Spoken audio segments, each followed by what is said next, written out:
The Brooklyn Nets get toppled by the Celtics in drastic fashion, and all we heard coming from the game was, oh, they was lucky that KD had a bad game, and the Celtics just squeezed through, and this won't ever happen again, and... Okay, how about we just slow down this train for a second? We all know that Brooklyn Nets are incredible, right? Because we also know what the product of the NBA is, right?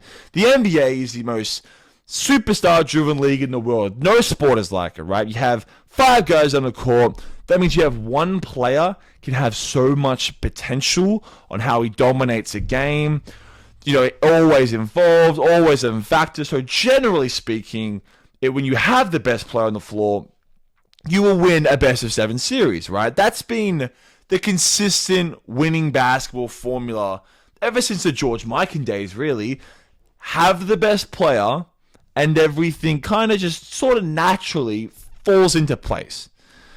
Now, yes, no one's disagreeing with this. Kevin Durant, the best player the best player in this series, okay? Tatum's great right now. Kevin Durant's the best player in this series, and he played poorly, and he will not have another game like that most likely. And I guarantee he will not have another moment where a complete lapse of concentration moment that allows Jason Tatum to still, cut into the basket, put the move on Kyrie, and in the closing microseconds of the game, seal it. He won't have that again. But do you think Kyrie Irving won't have a bad game like that in the series, right? Where his rhythm's off, right? Where his shots aren't falling, where he's forcing turnovers? Because these Nets, now don't get me wrong, they're sensational, but they are a 2-man band. If one member has a bad night, you can't even listen to them, okay? The Celtics, they had 4 players score 20 points this game. That won't happen in Brooklyn. Brooklyn, terrific team, star-centric team, they're shallow, okay? They won't have 4 players this series score 20 points. It won't happen. They didn't even have 4 guys score double digits points, right? Now that's why I always liked Jeff Green. Right, he's getting old. I knew why they had to get rid of him, but he was always, to me, this X factor. To me, he was always this Robert Horry-esque player that, he would come in big in the brightest moments. I backed him in a closing game, right? The Celtics, on the other hand, are a team that will get better the longer this series goes. Brooklyn are not. Make no mistake. Let's get this up. Jaylen Brown played his first playoff game in 567 days. How's that for luck, right? Now, he played good. I think there's more to come from him. Kyrie, he missed 2/3 of the season. And they squandered a game where he should have felt, and he looked as fresh as possible.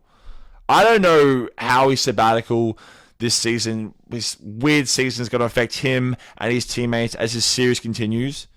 But him getting worn out, him getting, playing lots of minutes in these massive games with lots of pressure, that is something we're all going to have to look out for. Especially in Game 5, in Game 6, and Game 7. So, were the Celtics really lucky, or is this the fundamental Brooklyn Nets problem? I mean, don't get me wrong. There is nothing more better for hedging your NBA Finals odds than securing and signing a top 5 first-team All-NBA player in this league. But I think we might be pushing this superstar solve-everything philosophy a little bit too hard. And I obviously understand why they signed him. Look, remember James Harden's Rockets? And that was peak James Harden, by the way, because it's not around anymore. They were a great team. But they were never able to cross the line of the finals. They were consistently one of the better teams in the regular season. But when it came to the playoffs, especially in those deeper conference finals rounds, right? Because those war-ridden rounds, I mean, towards the end of the playoffs, I mean, you get tired, you get headaches, you're getting frustrated, you're around your teammates every second, you get scratches, you get aches, and a team is solo-centric, like the Harden Rockets were. It just takes one bad game or even one bad quarter, and the whole system collapses. And the whole series collapses. The Nets, they put all the pressure on 2 guys. Now, I'm sure Seth Curry, he'll be better. Is he ceiling that far from how he played, though? Goran Dragic, he played okay. He's an NBA veteran. I'm not even sure we can rely or count down his 14 points for every night. Okay, Claxton's obviously still too young. They might test out LaMarcus Aldridge and Blake Griffin and give them some minutes. I might be wrong, but I think they are totally healthy. They're just out of rotation. But I don't think but no luck's involved when you're having to, count on giving those guys minutes with one foot out the door of retirement, playoff big time minutes. Okay, it doesn't necessarily scream we have what it takes to beat Boston. But see, there's too many people saying that the Nets fans should have slept so well last night because they only just lost to the Celtics, and they barely took advantage of the Kevin Durant, cluster fire, right? A dump. I would understand that if the Celtics were a Allen Iverson team, right? If they were a one guy solves it all, and one guy plays his absolute heart out, and he had to do everything he can to get one single win, and everything has to work out, and it's the perfect day needed for the perfect win. That's not the Celtics, guys. Okay, not only are they deep, they have experience playing together and in playoffs. They play defense. They have chemistry. Okay, things that signing an All-NBA player doesn't just automatically fix. Things that teams need.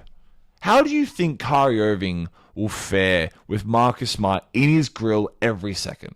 Okay, that type of I'm right in your face in every single step of this game. That type of defense. Those results from that type of defense are seen later in a series when people get irritable. Okay, Smart was Defensive Player of the Year finalist. I know, not even sometimes, most of the time, Kyrie Irving is so goddamn good and he does stuff and just shrug your shoulders. There's nothing you can do. But Smart didn't have a great game defensively. Okay? Don't automatically think that Kyrie, to get to that last moment, will drop nearly 20 points in the fourth quarter every game. Okay? That's not something you're going to pencil in every game. Because what I'm saying is, the Celtics don't even have to rely on Durant having another bad game, which he did have a bad game, or Kyrie Irving having one himself. Even when you pencil in their 70 points a game, they need other guys to fill shoes that I don't think they can fill. But the likelihood of one of those two stars having another bad game increases the longer the series goes. Okay, while the Celtics, they get better. The longer the battle, the less effort you can give when you are playing a hard 43 minutes a night consistently. They squandered game one. Don't assume that they have some quick fix or that the loss is any grand silver lining for Brooklyn. I can't say who I think will win this series with any conviction, if I'm being totally honest. But this will be a tough series, more than I think people are expecting it to be. And we're going to cover every moment of that on Basketball Network. So please subscribe if you want some more.